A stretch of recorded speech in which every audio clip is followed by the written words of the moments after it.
சிம்ம ராசி நேர்களுக்கு மார்ச் மாதம் 2026 எப்படி இருக்கும் பாருங்க.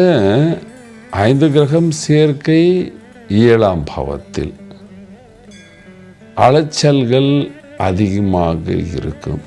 8ஆம் பாவத்தில் சனி. பேசுகிற நேரத்தில் சாந்தமாக இருக்க வேண்டும். சண்டை போடுற மாதிரியே பேசக்கூடாது. மனைவியுடன் சந்தோஷமாக இருக்க வேண்டும். உங்கள் பார்ட்னருடன் சந்தோஷமாக இருக்க வேண்டும். அவங்க எவ்வளோ தப்பு செஞ்சாலும் அந்த தப்பை ஸ்லோவாக சரி செய்யலாம் என்ற மனோபாவம் இருக்க வேண்டும். சில பேருக்கு முதுகில் நோய் வரும், காலில் நோய் வரும். சிலருக்கு கேஸ் ட்ரபிள் ரொம்ப அதிகமாக இருக்கும்.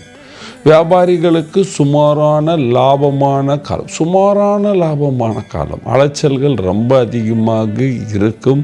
விவாதங்கள் அதிகமாக இருக்கும். வேலைக்கு செல்கிற ஆண் பெண்களுக்கு எல்லோருக்கும் அங்கே பாஸ் ஏதாவது உங்களை திட்டுறாருன்னா கொஞ்சம் நேரம் சாந்தமாக இருந்து பதில் சொல்லுங்க. இமீடியட்டாக பதிலெல்லாம் சொல்லக்கூடாது.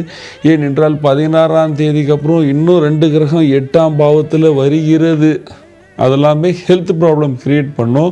ஃபினான்ஷியல் லாஸ் வர்ற நேரம் என்று சொல்வேன். என்ன சார் இந்த மாதிரி சொல்கிறீங்க? ஆமாம், கொஞ்சம் சாந்தமாக இருக்க வேண்டும். சாந்தமாக இருந்தால் லாபத்தை பார்க்கலாம். நீங்கள் அரசியலில் இருந்தால் சொல்கிறதுக்கு முன்னே 2 வாட்டி இன்னும் நான் சொல்கிறேன், பேப்பரில் எழுதி அப்புறம் சாந்தமாக எதுக்காவது பதில் சொல்லுங்கள். அலைச்சல்ல இருக்கக்கூடாது. நீங்கள் ஆர்டிஸ்ட், சினிமா ஆர்டிஸ்டாக இருக்கீங்கன்னா இந்த மாதம் ரொம்ப அலைச்சல் ஓவராக இருக்கும்.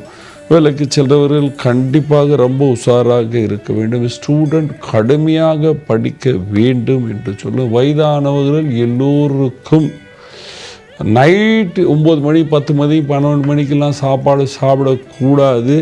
அதுவும் ரொம்ப வறுத்தலெல்லாம் சாப்பிடவே கூடாது இந்த மாதம்.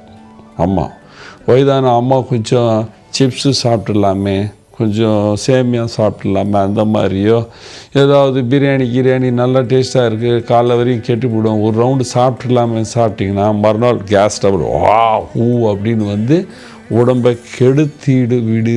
அந்த மாதிரி கெட்டு போவோம் என்று சொல்லுவேன். நீங்களே உங்கள் உடம்பை கெட்டுடுத்துடுவீங்க. ஆமாம், ரொம்ப உஷாராக இருக்கணும். நீங்கள் விவசாயம் பண்ணுறீங்கன்னா அதில் சுமாரான மீடியமான லாபத்தை பார்க்கலாம் என்று சொல்வேன். என்ன பரிகாரம் செய்யலாம்? பரிகாரம்: சிம்மராசிக்காரர்கள் தினமும் பகவான் சூரியன் பூஜை செய்ய வேண்டும். சூரிய பகவானுக்கு தண்ணீரை விட வேண்டும். ஆமாம், தண்ணீரை விட வேண்டும். 2வது, ஹனுமான் சாலிசா தினமும் படிக்க வேண்டும். சனிக்கிழமை ஆஞ்சநேயர் கோயில் போய் ஆஞ்சநேயரை 4 தடவை சுற்றிட்டு வாங்க. எவ்வளோ தடவை? 4 தடவை சுற்றி வந்து அங்கே ஒரு விளக்கு ஏற்றுங்க. அல்லது ஆஞ்சநேயர் கோயிலில் தொழுவாக இருக்குது அப்படின்னா அரச மரத்துக்கு ஒரு சுற்றிட்டு வந்து அங்கே ஒரு விளக்கு ஏற்றுங்க. விளக்கு ஏற்றியும் சுற்றலாம். இந்த மாதிரி செய்து கொண்டு வந்தால் சிம்மராசிக்காரர்கள் இந்த மாதம் சந்தோஷமாக வாழ்வீர்கள். நன்றி, வணக்கம்.